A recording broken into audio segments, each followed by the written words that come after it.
Hi friends, welcome to our channel.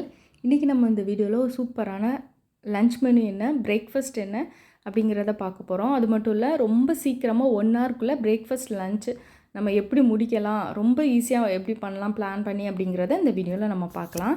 இன்றைக்கி வந்து பிரேக்ஃபாஸ்ட்டுக்கு வந்து பூரியும் உருளைக்கிழங்கு மசாலாவும், அப்புறம் லஞ்சுக்கு வந்து மஷ்ரூம் பிரியாணி, ஆனியன் ரைத்தா, அதுக்கப்புறம் ஸ்நாக்ஸுக்கு மாம்பழம். இவ்வளோ தான். நம்ம எப்படி செய்யலாம், சீக்கிரமாக எப்படி செய்யலாங்கிறத பார்க்கலாம். ஃபஸ்ட்டு குக்கர் வந்து ஹீட் ஆனதும் 2 ஸ்பூன் வந்து நெய் சேர்த்துருக்கிறேன். 2 ஸ்பூன் அளவுக்கு ஆயிலும் நெய்யும் சேர்ந்து சேர்க்கும்போது நமக்கு ஃப்ளேவர் வந்து சூப்பராக இருக்கும் பிரியாணிக்கு. ரொம்ப கம்மியாக ஆயில் நெய்யும் சேர்ந்து இருக்காமல் பார்த்துக்கோங்க, அது அடிபிடிக்கும். இந்த டைமில் இன்னொரு பர்னரில் வந்து உருளைக்கிழங்கு பாயில் பண்ணிக்கிட்டு இருக்கேன் நமக்கு குருமாக்காக. ஒரே ஒரு உருளைக்கிழங்குங்கிறதுனால ஓப்பன் பாத்திரத்திலே வச்சுருக்கிறேன். இப்போ பிரியாணி ஸ்பைசஸ் எல்லாமே நம்ம அந்த ஆயில் நெய்யில் ஆட் பண்ணிக்கலாம். இப்போது ஒரு பெரிய சைஸ் வெங்காயம் கட் பண்ணி சேர்த்துருக்குறேன். ஃபஸ்ட்டே ஸ்டார்ட் பண்ணுறதுக்கு முன்னாடி எல்லாத்தையுமே கட் பண்ணி ரெடி பண்ணி வச்சுட்டு ஸ்டார்ட் பண்ண மாட்டேன். குக்கரை வச்சுட்டு சிம்மில் வச்சதுக்கப்புறம் தான் நான் அந்த ஸ்பைசஸ்லாம் ஒவ்வொன்றா எடுத்து ஒரு பாத்திரத்தில் வச்சுட்டு ஆனியனும் அப்படியே கட் பண்ணிக்கிடுவேன். அப்போனா வந்து நமக்கு டைம் வந்து சேவ் ஆகும். இப்போ ஆனியன் நல்லா கோல்டன் ப்ரௌன் கலர் ஆகணும். அதுக்குள்ளே நம்ம ஒரு ஸ்பூன் அளவுக்கு கல் உப்பு சேர்த்துக்கலாம். அப்புறம் லாஸ்ட்டு வந்து பிரியாணிக்கு தேவையான உப்பு செக் பண்ணிட்டு அப்புறம் சேர்த்துக்கிடலாம்.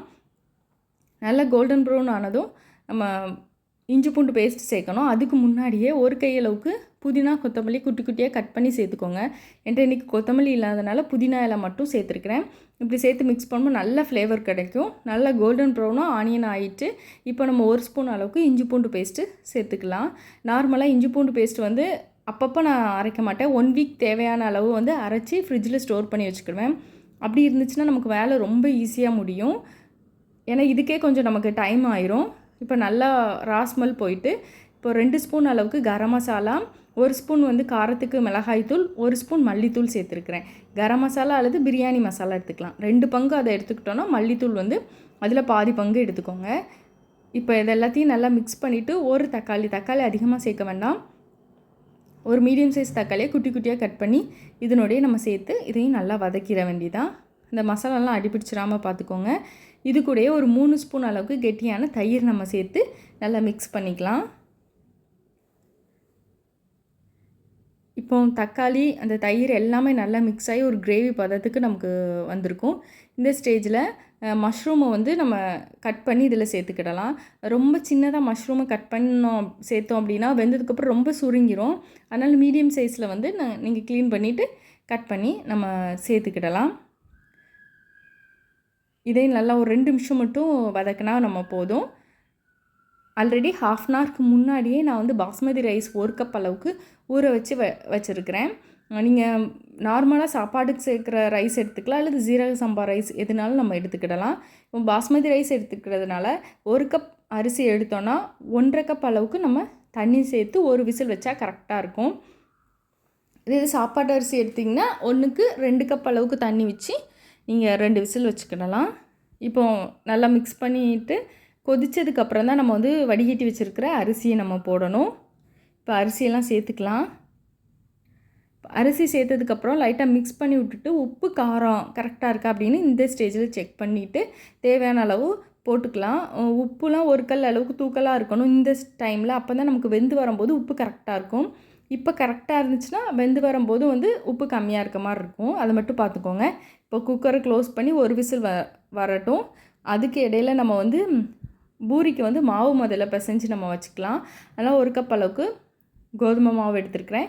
கொஞ்சமாக சால்ட்டு சேர்த்துக்கலாம். இது கூட 1 ஸ்பூன் அளவுக்கு நெய் அல்லது ஆயில் எதுனாலும் சேர்த்துக்கலாம். நான் இன்றைக்கி ஆயில் தான் சேர்த்துருக்குறேன். நான் மிக்ஸ் பண்ணிவிட்டு தண்ணி ஊற்றி நம்ம நல்லா பிசைஞ்சிடலாம்.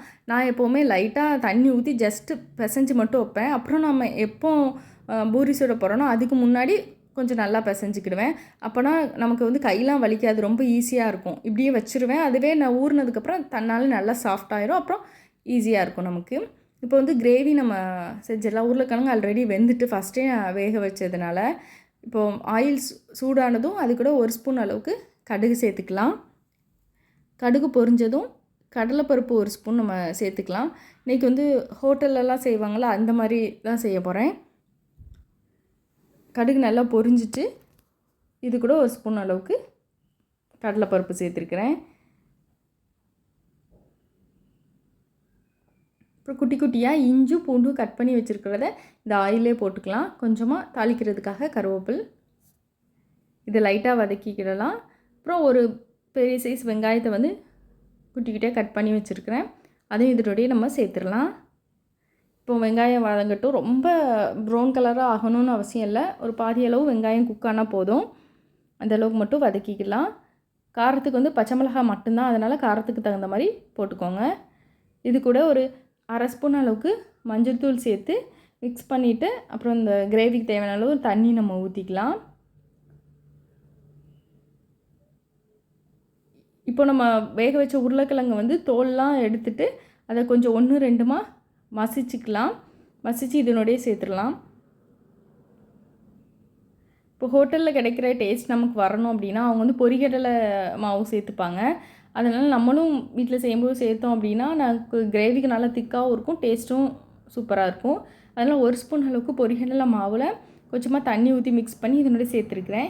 இப்போ வந்து இந்த கிரேவியில் தண்ணிலாம் வற்றி உருளைக்கிழங்கு மசாலா வந்து நல்லா ரெடி ஆகும்போது இந்த பொரிகடலையோட பச்சை வாசனையும் நமக்கு போய் சூப்பராக ரெடி ஆயிரும். இது வேகிற கேப்பில் வந்து நம்ம ஸ்நாக்ஸுக்கு வந்து என்னது கொடுத்து விட போகிறோமோ அதை கட் பண்ணி வச்சிடலாம். நான் இன்றைக்கி வந்து மேங்கோ தான் கொடுத்து விட போகிறேன்.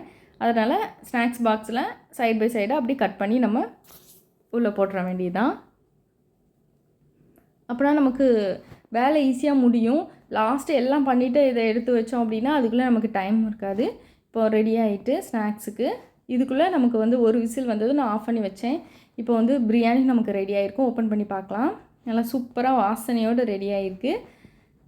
எப்போவுமே நம்ம இது மாதிரி 1 பார்ட் ரைஸ் வைக்கும்போது கரண்டியோட பேக் சைடு வச்சு மிக்ஸ் பண்ணணும். அப்போ தான் நமக்கு ஈவனாக எல்லா பக்கத்துலையும் மசாலா மிக்ஸ் ஆகும், அரிசிலாம் உடஞ்சி போகாமல் நமக்கு இருக்கும். இப்போ நல்லா எல்லா பக்கமும் மிக்ஸ் பண்ணி விட்டுட்டு கையோடு அப்படியே டிஃபன் பாக்ஸ்லேயும் வச்சிட வேண்டியதான். அளவு பார்த்து எடுத்துகிட்டு ஒரு பிளேட்டில் வச்சு ஆற வச்சுட்டு அப்புறம் தான் திருப்பியும் உள்ளே சேர்த்துப்பேன்.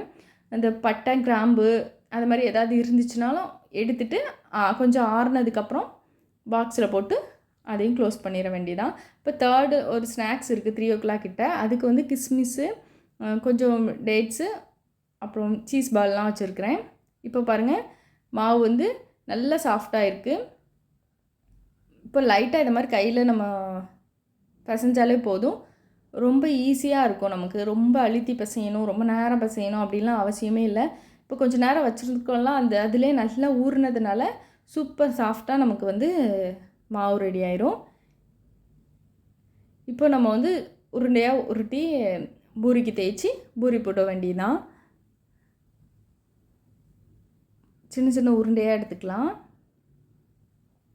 ஃபஸ்ட்டு பையன் தான் ஃபஸ்ட்டு போவான், அதனால் அவனுக்கு மட்டும்தான் ஃபஸ்ட்டு போடுவேன். அதுக்கப்புறம் தான் எனக்கும் ஹஸ்பண்டுக்கும் போட்டுக்கிடுவேன். இப்போ 7:30க்கே பையனுக்கு ரெடியாக இருக்கணும், அதனால் அவனுக்கு மட்டும் இப்போ போட்டிருக்கேன். இந்த மாவு பிசைகிறதுக்கு முன்னாடியே நான் ஆயில் ஹீட் பண்ணிவிட்டு தான் பிசைவேன். அதுக்கேற்ற மாதிரி தீயை வந்து வச்சுப்பேன், நல்லா சிம்மில் வச்சுக்கிட்டா. இப்போ நான் வந்து இங்கே திரட்டி வைக்கிறதுக்கும் அந்த ஆயில் நல்லா சூடாகிறதுக்கும் நல்லாவே கரெக்டாக இருக்கும், நமக்கு டைம் வேஸ்ட் ஆகாது. இப்போ 2 பூரிக்கு மட்டும் நான் தேய்ச்சிட்டேன். ஆயில் நல்லா ஹீட் ஆகிருக்கு. நல்லா ஹீட் ஆகும்போது தான் நம்ம போடணும், அப்போ தான் நல்லா நமக்கு உப்பலாக வரும். அவ்வளோதான், சூப்பராக பூரி ரெடி ஆகிட்டு.